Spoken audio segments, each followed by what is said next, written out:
जय हिंद, अखंड भारत, हिंदू राष्ट्र।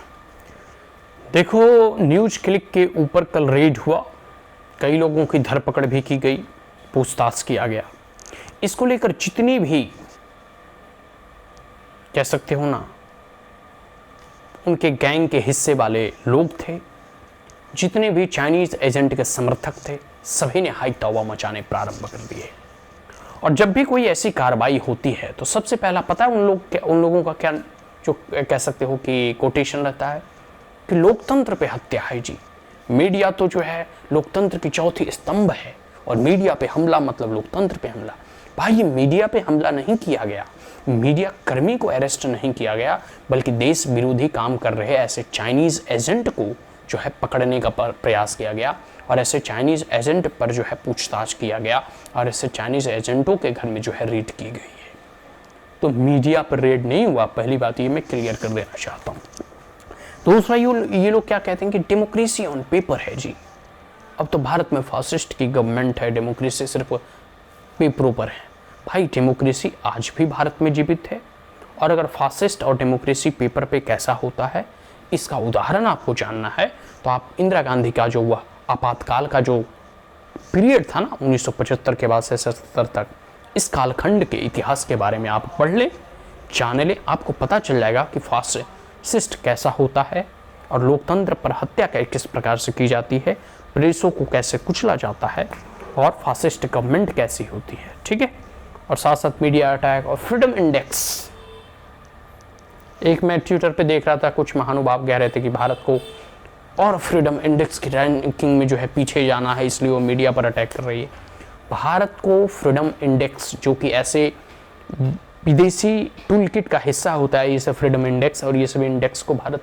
तवज्जो नहीं देता, कोई महत्व नहीं देता। और भारत की एकता, अखंडता और संप्रभुता से बढ़कर कोई ऐसा इंडेक्स फिंडेक्स नहीं है जो कि विदेशियों के द्वारा जारी किया जाता है। विदेशी एक षड्यंत्र के माध्यम से भारत की छवि को धूमिल करने का प्रयास करते हैं। ठीक है, अब बात आती है कि ऐसा न्यूज़ रिपोर्ट में आ रहा था, और ऐसे जैसे न्यूयॉर्क टाइम्स वगैरह का जब खुलासा हुआ तो ऐसा कहा जाता है कि चाइना जो है लगभग 10,000 करोड़ की फंडिंग जो है भारत के अगेंस्ट में खर्च करती है, और मीडिया के माध्यम से, टूल किट गैंग के माध्यम से, प्रोटेस्ट के माध्यम से, नक्सलाइट के माध्यम से, टेररिस्ट के माध्यम से, पाकिस्तान के माध्यम से। तो ये सब उनका मीन्स है जिसके कारण वो भारत को डीस्टेबलाइज करना चाहते हैं, वो मोदी जी को बदनाम करना चाहते हैं, मोदी जी को कह सकते हो कि जो छवि है उसे धूमिल करने का प्रयास करते हैं। और मोदी जी जो है अभी भारत को एक नवीन ऊंचाइयों पर ले जा रहे हैं, आर्थिक दृष्टिकोण से, सामरिक दृष्टिकोण से, मिलिट्रली, इकोनॉमिकली, कल्चरली, सांस्कृतिक दृष्टिकोण से, जो भारत को जब ऊपर उठाने का प्रयास कर रहे हैं, तो उनकी छवि को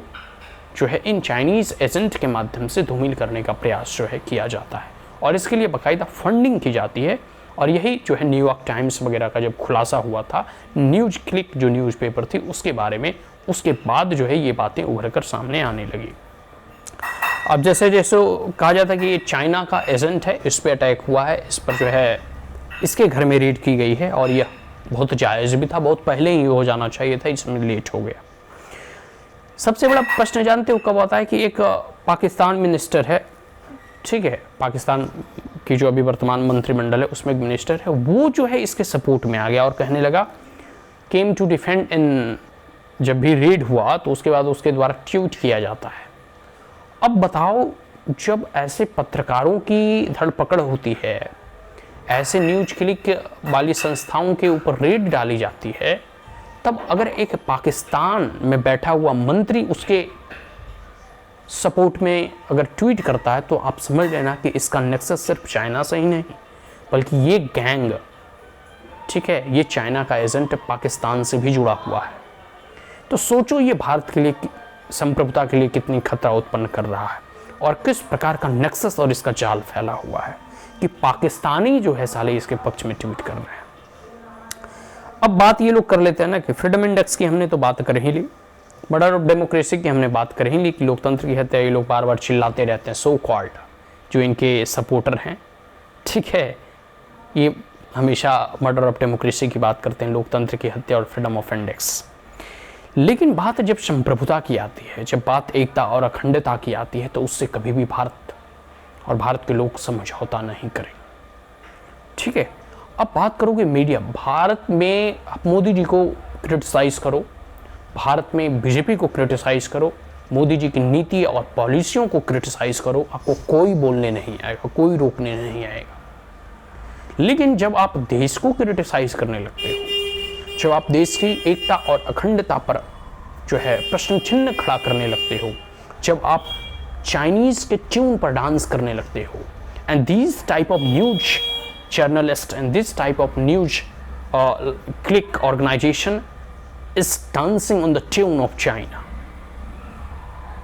जब आप चाइना के माउथपीस हो जाते हो, जब आप चाइना के एजेंडे पर काम करने लगते हो, तो आप पर कार्रवाई की ही जानी चाहिए, और यह कार्रवाई को मैं उचित ठहराता हूं, और भारत सरकार इसकी जो है पूरे के पूरे एविडेंस के साथ जहां तक हो सके इस पर कठोर से कठोरतम कार्रवाई करे। ठीक है, तभी जो है मामला जो है कह सकते हो कि सही रूप में इनको इनकी औकात पता चलेगी। अब बात कर लेते हैं कि कई बार जो है ये लोग जो है, और ख़ास करके इनके जितने भी गैंग के हिस्सा हैं, चाइनीज एजेंट के जितने भी समर्थक हैं, वो हमेशा बात करते हैं पत्रकार की स्वतंत्रता, मीडिया की स्वतंत्रता। लेकिन वही मुंबई में जब अर्नब गोस्वामी को उस वक्त की शिवसेना और कांग्रेस की सरकार गिरफ्तार की थी और जेल में बंद कर दी थी,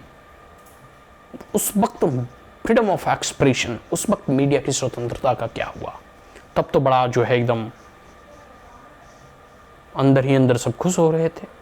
जब बिहार के मनीष कश्यप, सन ऑफ बिहार को जो है इतने दिनों से जो है कभी तमिलनाडु के जेल में, कभी बिहार के जेल में उसे बंद कर दिया गया है, उसके ऊपर NSA लगा दिया गया है, तब तो कोई किसी मीडिया ने आकर नहीं बोला। और अब जब ऐसे चाइनीज़ के एजेंटों पर जो है कार्रवाई की जाती है भारत सरकार के द्वारा, तो सारे के सारे गोदी मीडिया, सारे के सारे दलाल जो है हाई तौबा मचाने लगते हैं कि यह लोकतंत्र की हत्या है, ये फ्रीडम ऑफ एक्सप्रेशन को कर्टेल करने का प्रयास किया जा रहा है। जी नहीं, यह जो है भारत की संप्रभुता, एकता और अखंडता पर जो आंच आ रही थी, उसकी सुरक्षा में उठाया गया एक उचित और उत्तम कदम है। तो ये सब सारे चीज़ें हैं। अब देखो, ये जो है कांग्रेस वगैरह के भी कुछ, मैं कह सकते हो कि लोगों को सुन रहा था और कांग्रेसियों को भी मैं सुन रहा था, तो ऐसे कांग्रेसियों के मुंह से लोकतंत्र को बचाना, फ्रीडम ऑफ एक्सप्रेशन की बात करना, मीडिया की स्वतंत्रता की बात करना हमें अच्छा नहीं लगता बाबू। खास करके कांग्रेसी ना बोले तो अच्छा है, क्योंकि कांग्रेसी सिर्फ और सिर्फ फासिज्म में बिलीव करते हैं। कांग्रेसी जो है इमरजेंसी में बिलीव करते हैं। कांग्रेसियों के द्वारा ही आपातकाल लगाया गया था। यही कांग्रेसी है जो पत्रकारों की 14 लिस्ट जारी करती है कि इन पत्रकारों का बायकॉट करना है, बाकायदा एकदम नाम के साथ जारी किया जाता है। तो ये सब जो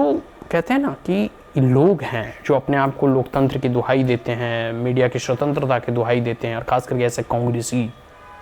भाई कांग्रेसियों तुम तो ऐसा ना बोलो तो बेहतर है, क्योंकि तुमने जितनी जो है लोकतंत्र की हत्या करने का प्रयास किया, जिस प्रकार से इमरजेंसी लगाई, वो किसी भी सरकार ने ना आज तक, न भूतो न भविष्यति भारत में किया है और ना करेगा। तो ये सब सारी चीज़ें हैं, और आपको मैं ये बता देने का प्रयास करता हूँ कि इन लोगों को जो है, मैं बार बार कहता हूँ, या जितने भी ऐसे टूल किट गैंग के हिस्से हैं, या फिर मीडिया, सो कॉल्ड मीडिया के नाम और मीडिया का चोला पहनकर खाते तो भारत की है लेकिन गाते ये पाकिस्तान और चाइना की है, ये लोग जो है एंटी इंडिया काम और anti India agenda, anti India propaganda पे ये जो काम कर रहे हैं, इनसे फिर मैं कहता हूँ कि आप मोदी को क्रिटिसाइज कर लो, मोदी की नीतियों का भरसक आलोचना कर लो, लेकिन राष्ट्र की आलोचना मत करो, देश की एकता, अखंडता और संप्रभुता से खिलवाड़ मत करो। जय हिंद, अखंड भारत, हिंदू राष्ट्र।